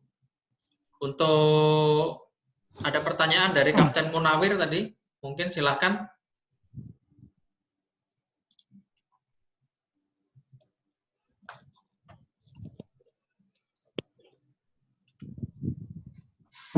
Oh, Kapten Koko, sebentar. Kapten Koko jadi bertanya atau Kapten Munawir dulu? Kapten Koko dulu ya. Oke, baik. Sebentar ya, Kapten Munawir ya. Sebentar, ini Pak Koko mau nanya. Mohon di unmute. Ya, silakan. Mengenai rujukan, ini kan kalau di Jakarta kan jelas ya, RSPI Yuliani Saroso, RSP itu. Nah, kalau di tempat lain katakanlah di kota lain atau pelabuhan lain, itu rujukannya tuh siapa yang menjadi pinpointnya? Apakah itu dari pemerintah atau dari asuransi yang menentukan? Itu aja. Baik, terima kasih Kapten Koko. Silakan Pak Chandra. Ya, terima kasih Kapten Koko. Jadi menjawab pertanyaan tersebut, rumah sakit rujukan itu ada listnya kan, gitu. Jadi benar-benar ada listnya yang dari pemerintah, ya kan. Mayoritas sih rumah sakit umum daerah, rumah sakit pemerintah yang ada di daerah, mereka itu rujukan, umumnya kayak begitu, ya kan. Sementara rumah sakit swasta itu ada listnya. Jadi dari pihak asuransi itu mereka sudah bekerja sama dengan rumah sakit di seluruh Indonesia, bahkan sampai luar negeri. Kayak begitu. Jadi di Indonesia itu udah lebih dari 1.000 rumah sakit bekerja sama dengan Prudential, ya kan. Mereka sistemnya pakai cashless cap. Jadi tinggal tunjukkan kartu, atau kalau tidak bawa kartu, sebutkan nomor polisnya, ID-nya, itu sudah bisa ditanganin. Kayak begitu. Jadi tidak perlu misalkan langsung datang ke rumah sakit yang mana terus tahu-tahu ternyata belum bekerja sama atau belum ditunjuk sebagai ini. Jadi sebenarnya ada list, ada webnya gitu. Oke. Ya. Paham. Baik, terima kasih. Nanti mungkin Kapten. Ya. Apakah sudah puas Kapten Koko untuk pertanyaannya dijawab oleh Pak Chandra? Ya, udah dipahami, udah jelas. Baik, apakah ada pertanyaan lagi? Sepertinya tadi Bapak Munawir mungkin singkat padat, Pak, silakan.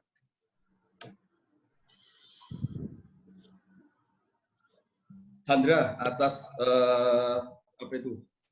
sosialisasinya, informasinya terkait dengan asuransi yang terdampak COVID-19. Saya melihat ya, dari paparan yang disampaikan oleh Pak Chandra, dari COVID-19 ini tentunya tidak diantisipasi sebelumnya ya. Dengan sekarang sudah 153 klaim, di mana 39 sudah disettle dan 37 meninggal. Tentunya itu nanti kan akan klaim semuanya ya. Nah, dengan kondisi ini yang sebelumnya memang tidak unpredicted ya, tidak diramalkan, tentunya ini akan menggerus revenue daripada perusahaan. Nah, dengan COVID-19 ini akan berjalan terus entah kapan selesainya, tentunya korban dan klaim ini kan akan berjalan terus. Nah, kiat-kiat apa dari pihak manajemen atau Pak Chandra sendiri ini seperti apa yang saya sampaikan pertanyaan saya kepada Pak Kapten Lee juga tadi, kiat-kiat apa supaya tentunya kita tetap bisa mengatasi klaim-klaim yang karena kita tahu sendiri korban COVID-19 ini di-cover oleh Prudential. Baik, terima kasih. Yang saya tanyakan. Terus pertanyaan kedua, singkat padat dan jelas. Seberapa prosentasenya pihak asuransi Prudential itu bergerak di dalam sektor maritime? Karena setahu saya Prudential selama ini banyak berkecimpung di asuransi jiwa dan lain-lain di sektor darat. Terima kasih. Baik, terima kasih Pak Munawir. Ada satu pertanyaan dari Bapak Toto Sugianto dahulu sebelum dijawab oleh Bapak Chandra Gautama. Apakah ada jadi Bapak Toto Sugianto jadi bertanya?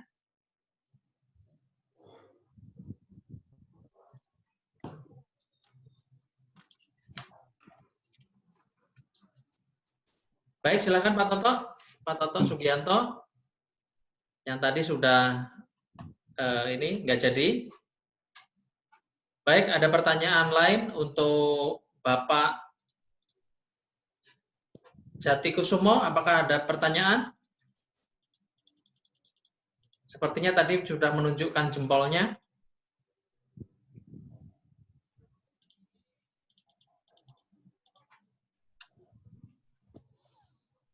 Bapak Jati Kusumo, monggo Pak, silakan. Ya. Terima kasih Mas Doni. Terima kasih Pak Chandra. Ya. Silakan. Ya, ini ada satu pertanyaan, mungkin sedikit nyambung dengan Pak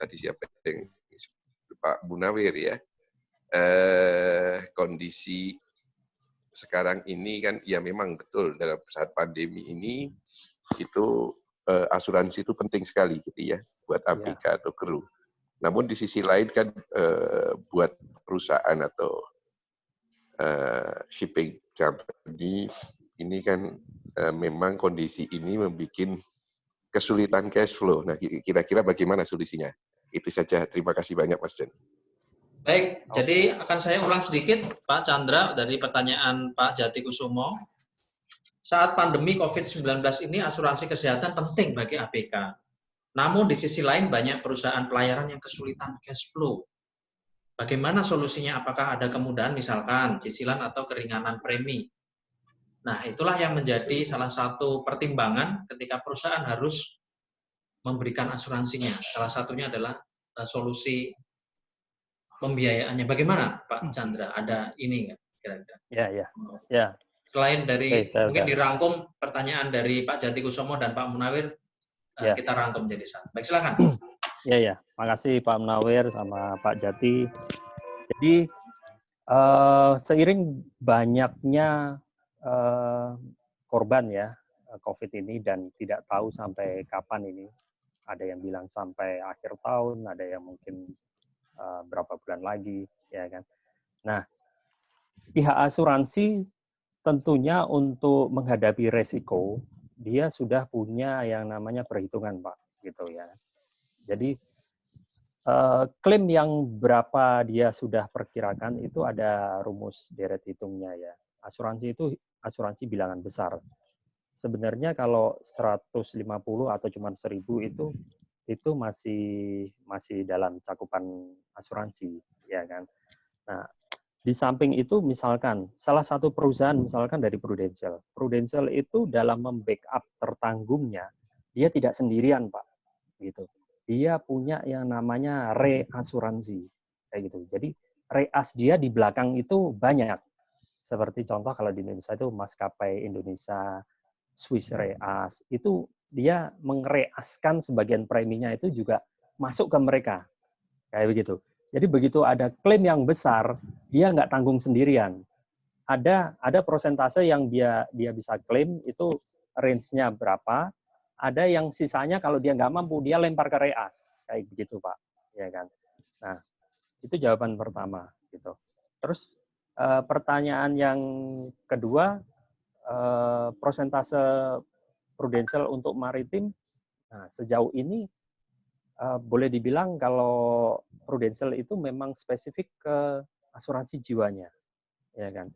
Nah, majority atau mayoritas klien saya ini karena saya kebetulan dari alumni Semarang, Pak, dari pelayaran, jadi klien saya rata-rata juga pelayaran semua, Pak, begitu.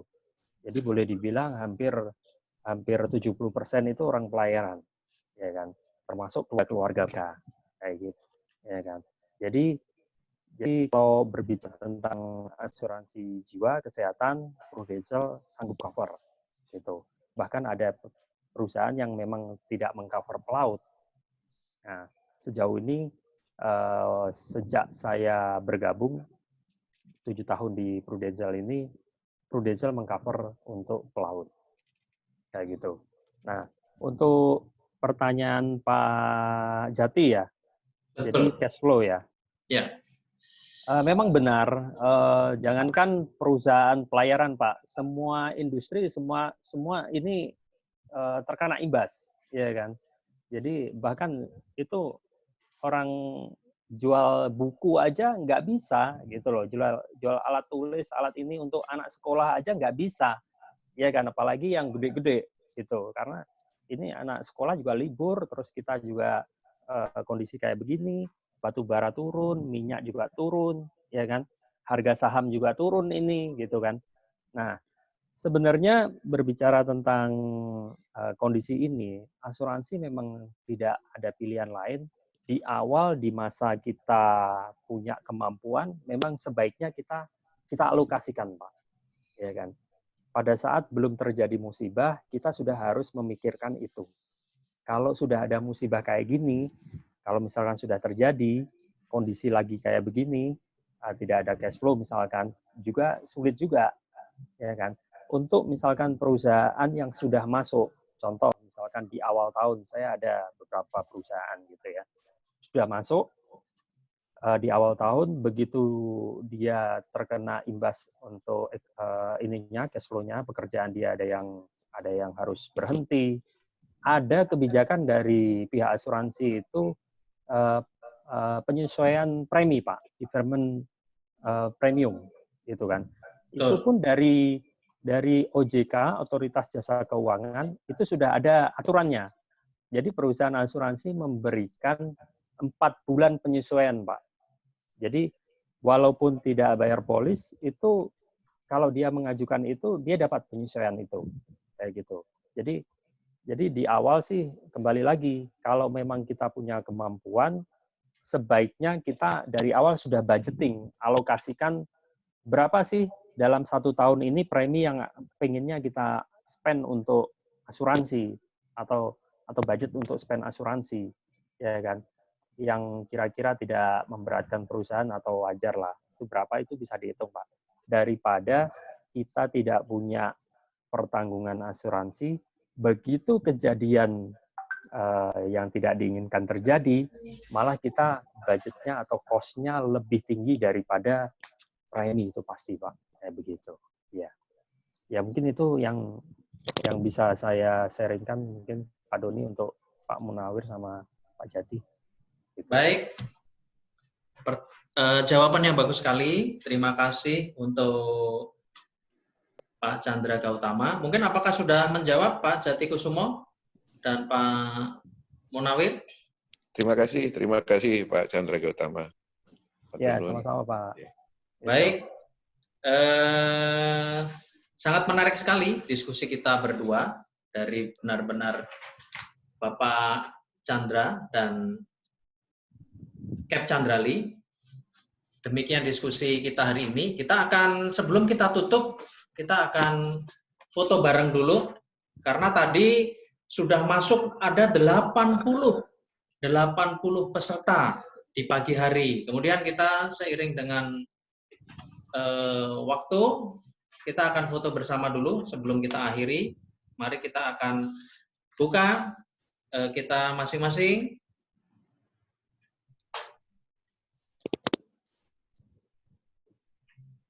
Satu, dua, tiga. Sebentar ya. Oke, sebentar. Kemudian satu halaman lagi, kita foto lagi. 1, 2, 3. Oke, baik, sebentar. Oke. Sebentar, satu halaman lagi. Kita foto bareng lagi. Cheers.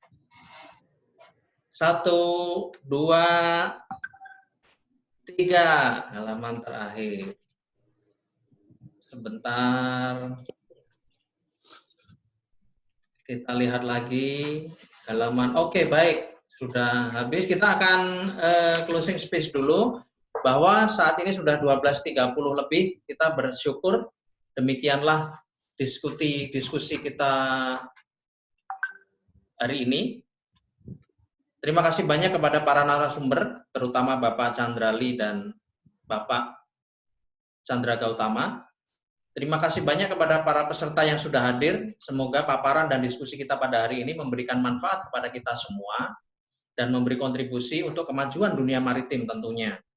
Webinar ini bisa terlaksana atas inisiatif dari MyShipGo, platform digital untuk supply chain maritim dengan misi ingin mewujudkan langkah maju, mengintegrasikan dan streamlining proses supply chain, dan tentunya di sektor maritim menjadi lebih efektif dan efisien dengan sentuhan teknologi dan terdepan. Kesimpulan kami pagi siang hari ini adalah bahwa dengan adanya asuransi akan mendorong kita menjadi lebih baik dalam mengcover situasi. Situasinya adalah baik itu kru maupun karyawan, yaitu ketika kita mengalami suatu kejadian yang tidak kita inginkan. Kemudian yang kedua adalah jaminan dari pekerjaan dari kru dan karyawan itu akan sangat aman dan nyaman apabila bekerja dengan adanya asuransi selain BPJS. BPJS adalah suatu keharusan. Namun demikian, asuransi, baik itu asuransi jiwa, asuransi pertanggungan yang lain, akan sangat memberikan rasa nyaman dalam bekerja di setiap pekerjaan yang kita lakukan. Kami dari panitia penyelenggara menyiapkan sertifikat digital, e-certificate, untuk peserta yang mengikuti webinar ini, dan mohon Bapak Ibu bisa memberikan alamat email kepada kami untuk kami kirimkan sertifikat, yaitu kirimkan email kepada info@myshipgo.com, karena kami akan mengirimkan sertifikat. Kemudian kami sebagai penyelenggara prihatin dengan kondisi COVID-19 saat ini dan sangat berterima kasih kepada pejuang kesehatan di garda terdepan, terutama dokter, suster, dan petugas rumah sakit yang menjadi pahlawan-pahlawan bagi kita. Semoga para pejuang dan pahlawan kita diberikan kekuatan dan perlindungan tentunya dari Allah Subhanahu wa Ta'ala. Masibgo juga memberikan dukungan kepada ABK, kru kapal yang masih menjalankan tugasnya di laut, ketika kita sangat-sangat berharap kepada teman-teman untuk safety dan health SOP. Juga diimplementasikan dengan baik dan disiplin untuk memutus mata rantai penularan sehingga badai pandemi COVID-19 ini segera berlalu. Kami juga mengajak Bapak, Ibu, Saudara untuk minggu depan masih ada webinar series ketiga. Kita akan bersama-sama dengan dunia maritim untuk melakukan sharing knowledge. Mohon bisa juga untuk follow akun Instagram kami, MyShipGo. Bagi yang sudah, kami ucapkan terima kasih. Untuk YouTube juga sama, MyShipGo, dan Facebook juga MyShipGo. Untuk mendapatkan informasi seri webinar berikutnya yang sangat menarik tentunya. Kami berharap kita bisa saling berbagi kembali minggu depan. Sampai bertemu lagi di seri webinar ketiga. Salam safety, salam sehat dari MyShipGo dan narasumber kami, Bapak Chandra Gautama dan Kapten Chandrali. Terima kasih, Cap. Salam hormat kami. Terima kasih, Mas Chandra. Salam hormat kami. Dan terima kasih rekan-rekan semuanya. Selamat beraktivitas kembali. Terima kasih. Sama-sama. Thank you. Thank you. Nggak ada apa. Thank you.